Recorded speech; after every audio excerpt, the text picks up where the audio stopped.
my suggestion that economics should start with the model of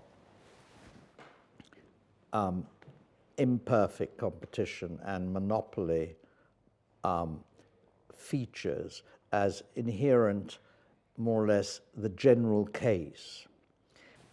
Again, I don't want to quote another time Paolo Julis-Rabinowitz, but he was the one that in the 50s wrote this book, Oligopoly and Technical Progress. First in Italian, then Modigliani read it and made a review. Galbraith read the review and had it translated into English.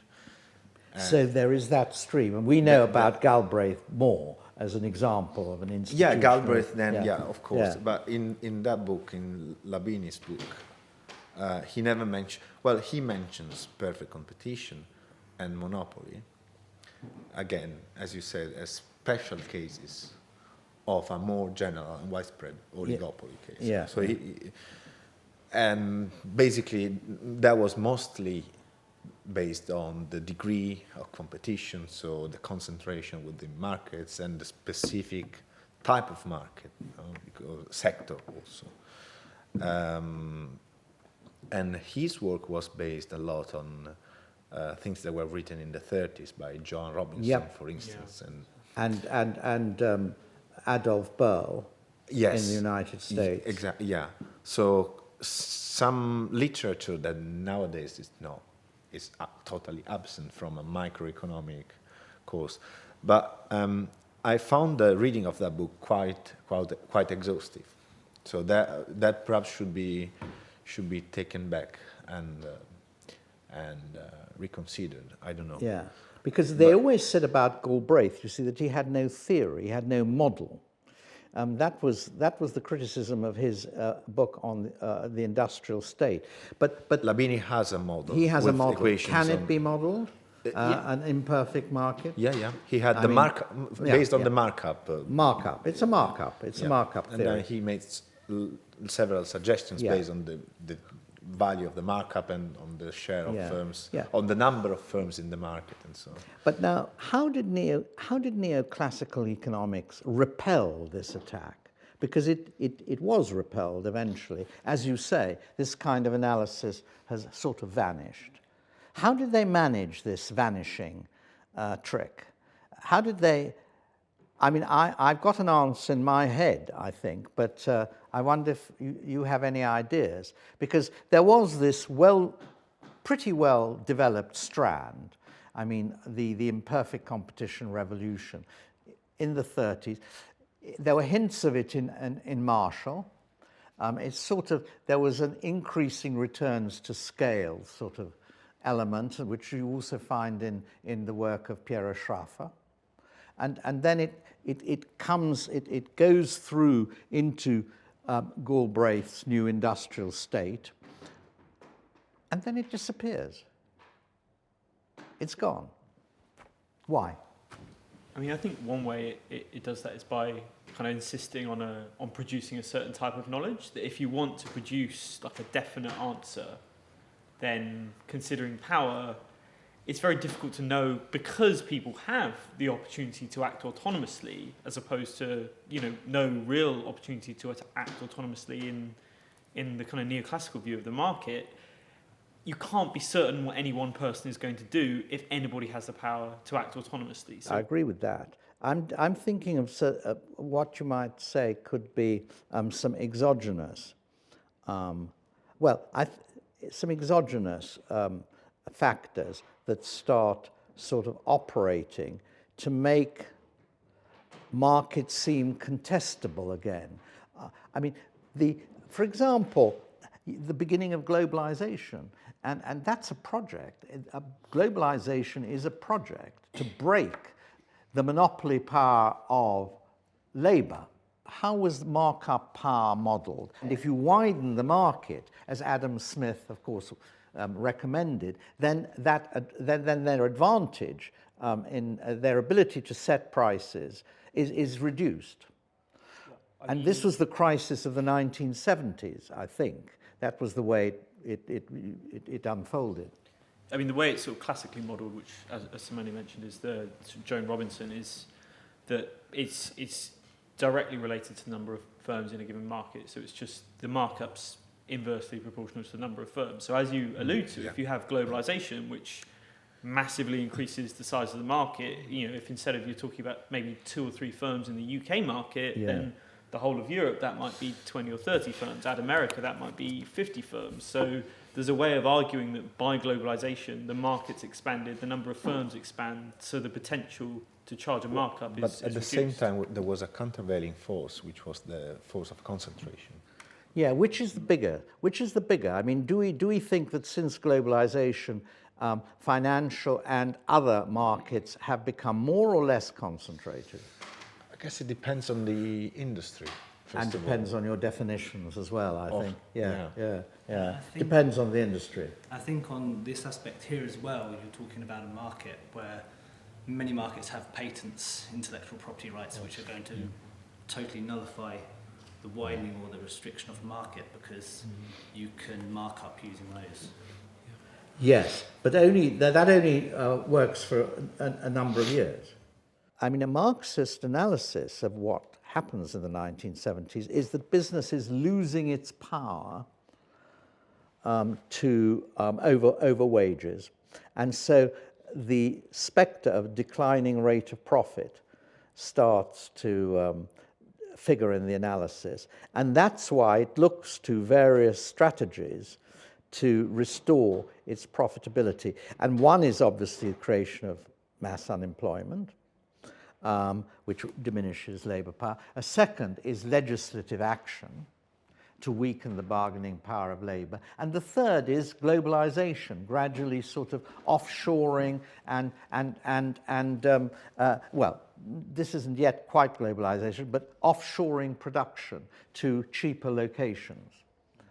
But for that to happen, you also have to have capital mobility, the principle of capital mobility established, and of course given a huge extra fillip by the collapse of communism, which widens the market to several billion more consumers. I think you touched on offshoring as a way of kind of undercutting labour power, but almost as important as offshoring itself is the threat of offshoring. Yeah. And that as kind of communications technologies, particularly in the 70s and 80s, improve, it's just so much more viable for you to say, well, we're going to relocate if you guys don't reduce your wage demands. So that's a way that you get people to act in your interests by kind of holding this threat over them. Yes, and of course the ideology of the service economy is very important here, because undoubtedly the bastions of trade union power are in the manufacturing sector and of course the public sector. So if you can shrink both, you've really destroyed the structural basis of trade unionism as it developed from the middle of the late 19th century onwards. So you can see all these as ways in which business power reasserted itself in a modified way. Of course, I've omitted the emasculation of the welfare entitlements as well. Business power reasserted itself, and was it just a coincidence that neoclassical economics came, repelled the attack of imperfect competition at the same time? That these things were going on. I mean, lots of things were going on in the 1970s, and we know what the fruits of them are. There was the Reagan Revolution in the United States, there was the Thatcher Revolution, there was the way the left accommodated itself to the new realities, and how people like Blair were enthusiastic advocates of globalization, how you had the Big Bang, which released capital from its previous restrictions. All these things going on together, and I'm still intrigued by the relationship between the ideas and the outcomes, the policy outcomes and the practical outcomes. Is there anyone prepared to take an anti-Marxist view of the relationship of ideas and power? Is anyone prepared to go along with Keynes and say that ideas are much more important than vested interest in the long run? He said sooner or late, it is ideas, not vested interests. And this is an anti-Marxist argument, deliberately so. He deliberately takes up weaponry against Marx and saying that. He knows what he's doing. He didn't read Gramsci, though. What? He didn't read Gramsci, though. No, well, who knows? He may have been aware of because of Schraffer. Because of Schraffer. I mean, Schraffer was there in Cambridge. No, I'm saying that because, the passage that you have mentioned from Engels and then Gramsci's interpretation of pure Marxist base and superstructure is crucial. I don't think there is a solid Marxist way of looking at this relationship, and it's really more complex, perhaps. So it is.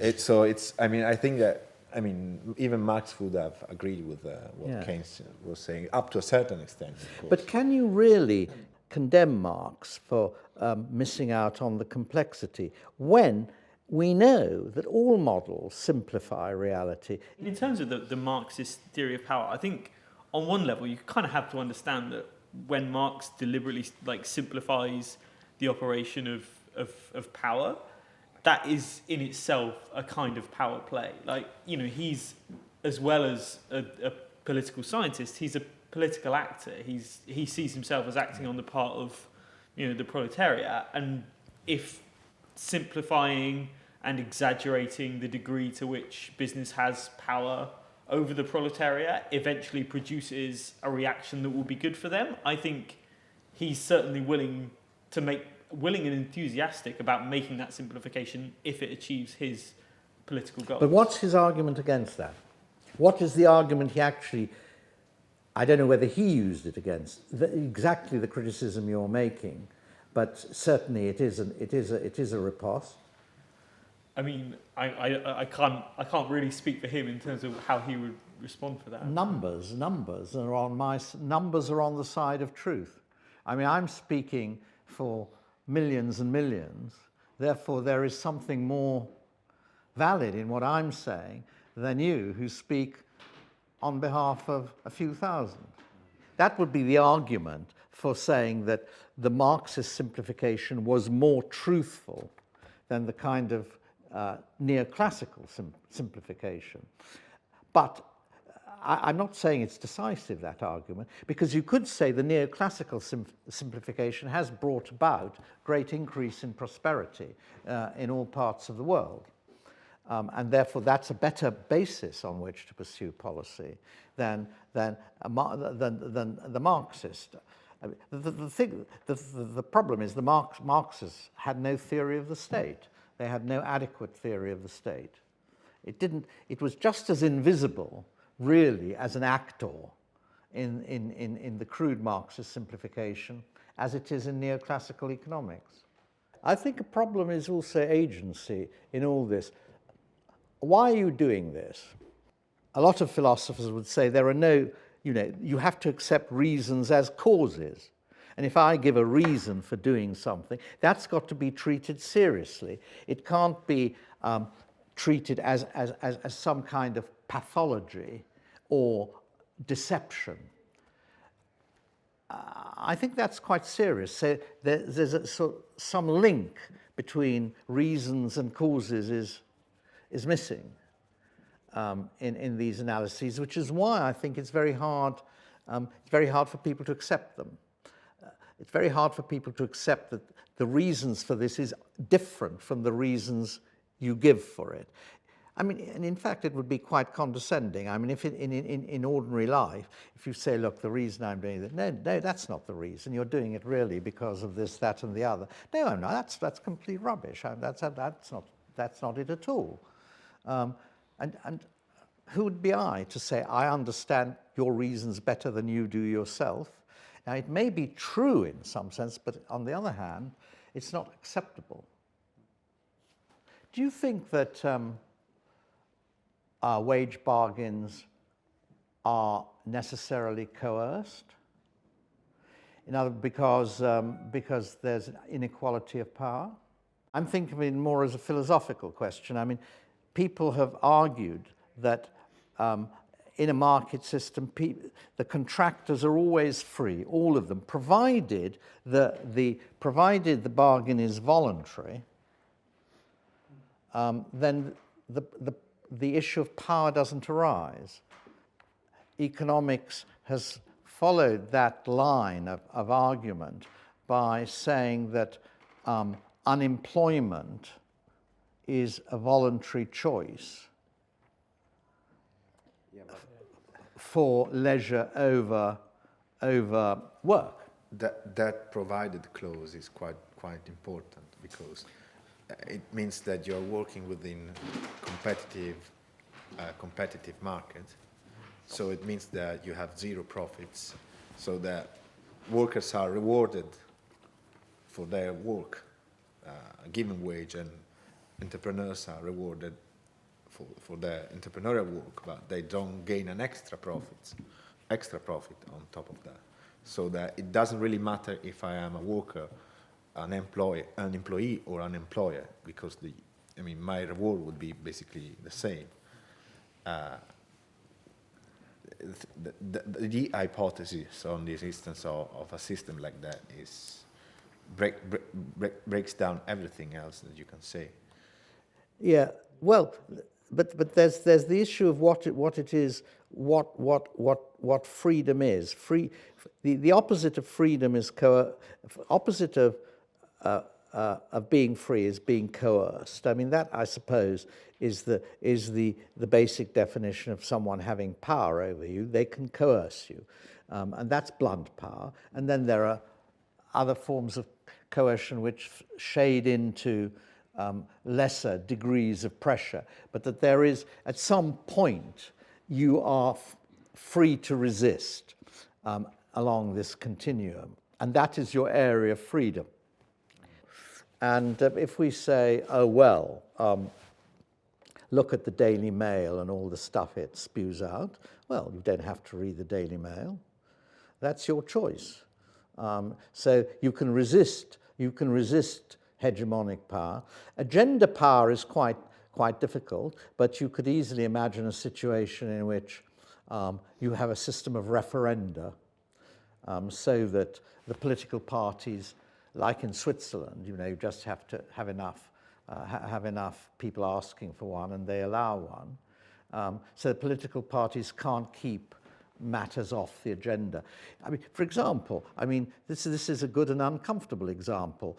In the 1960s, there was the first big influx of 50s and 60s of immigration from the Commonwealth into the United Kingdom. And what the political parties agreed was that it should not be discussed. It shouldn't be a matter of debate, because they were rightly concerned with inflaming situation.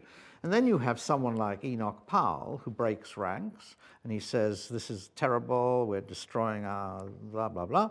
And immediately he's the most popular politician in England. But he can't get anywhere because he's been now excluded.